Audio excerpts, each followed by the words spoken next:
صبر کا دامن نہ چھوڑنا، تمہاری دعائیں بہت جلد قبول ہونے والی ہیں۔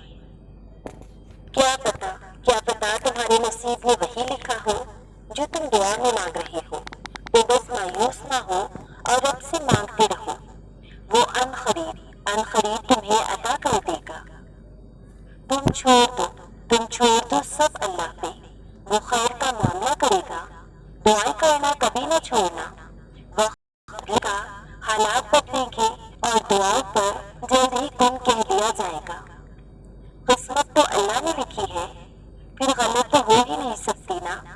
ہمیں تو رب پر یقین رکھنا ہے، قسمت کو کبھی برا نہیں کہنا۔ دیکھنا تمہارا یہ یقین بہت جلد خوشخبری لائے گا، اللہ تمہاری ہر دعا قبول کر لے گا۔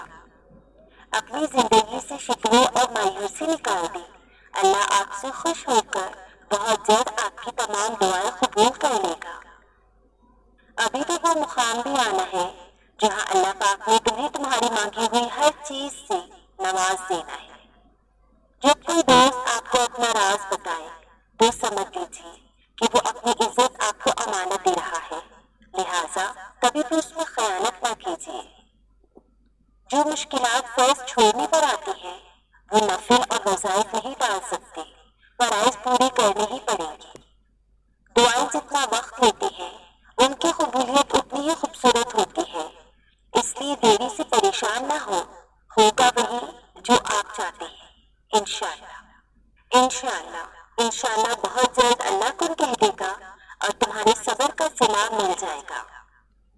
جب دل میں خیال ڈالنے والا اللہ ہے تو مقدر میں لکھنے والا بھی اللہ ہے۔ بس یقین کے ساتھ دعا کرتے رہو، قبولیت ضرور ملے گی انشاءاللہ۔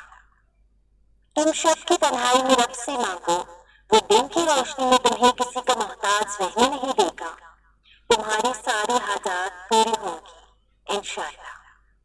قرآن جگہ جگہ تسلی دے رہا ہے کہ نا امید نہ ہو، کمزور نہ پڑو اور یقین رکھو تمہارا رب تمہارے ساتھ ہے، تو بس بہت جلد سب ٹھیک ہو جائے گا۔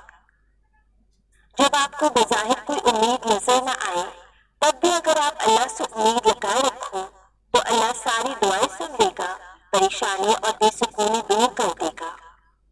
جب تعلق رب سے جڑ جائے تو دل کے حالات بدل جاتے ہیں، اور یہی وہ مقام ہے جو دعائیں قبول کر لی جاتی ہیں۔ سب کچھ ہے لیکن پھر بھی سکون نہیں، جانتے ہو کیوں؟ کیونکہ ہم سب کچھ جسم کے لیے کر رہے ہیں، جبکہ سکون کا تعلق روح سے ہے، اور روح کا سکون خود کو اللہ سے جوڑنے پر ملے گا۔ توبہ کر کے اللہ سے تعلق مضبوط کر لو، سکون آ جائے گا۔ اللہ کے لیے کچھ بھی ناممکن نہیں، وہ لا حاصل سے ملوا سکتا ہے، وہ برے کو بہتر بنا سکتا ہے۔ ہماری سوچ بھی وہاں نہیں جا سکتی، وہ جہاں سے وسیلے نکال دیتا ہے۔ کسی کے کہنے یا نہ کہنے سے کوئی فرق نہیں پڑتا، بس اتنا یاد رکھو وہ پلک جھپکتے ہی نصیب بدل دیتا ہے۔ رب اس کی زبان سے نکلی کوئی بھی دعا رد نہیں کرتا جو اس کے محبوب صلی اللہ علیہ وسلم پر درود بھیجتے ہیں۔ اگر تمہیں روزانہ زیادہ سے زیادہ درود شریف پڑھنے کی توفیق مل رہی ہے تو تمہاری تمام دعائیں ضرور قبول ہوں گی انشاءاللہ۔ جب دعائیں قبول ہوتی نظر نہ آئے تو سمجھ جاؤ اللہ چاہتا ہے تم اس سے رابطہ بنائے رکھو اور اس کے کن پر یقین رکھو۔ دکھ ختم ہو جائیں گے، مشکل وقت جلد گزر جائے گا۔ ٹوٹنے والا اس لیے نہیں توڑا جاتا کہ توڑ کے چھوڑ دیا جائے، بلکہ اس لیے توڑا جاتا ہے کہ پھر سے تعمیر کیا جا سکے۔ اللہ کے فیصلوں کی حکمت لازوال ہے، اور پرسکون لوگ وہی ہیں جو اللہ کے فیصلوں پہ خوشی سے سر جھکانے والے ہیں، پھر چاہے فیصلے ان کی چاہت کے مطابق ہوں یا نہ ہوں۔ آپ بے شک سارا دن لوگوں کے درمیان گزاریں، مگر ہر روز کم سے کم کچھ وقت ایسا ضرور رکھیں جو آپ صرف اپنے رب کے ساتھ گزاریں۔ آپ کی روح رب سے مضبوط تعلق چاہتی ہے، اور یہ تعلق اس کے ساتھ اکیلے وقت گزارنے سے ہی مضبوط ہوتا ہے۔ اس سے باتیں کریں، اس سے اپنا ہر دکھ ہر بات شیئر کریں، اس کے سامنے آنسو بہائیں، اس سے لاڈ کریں۔ وہ خالق ہے جو کو آپ کے والدین سے بھی زیادہ محبت کرتا ہے، اس کی محبت کی قدر کرنے کی کوشش کریں۔ اللہ سے شدت سے دعا کر رہے ہو نا، لیکن ابھی تک قبول نہیں ہوئی تو اداس مت ہو۔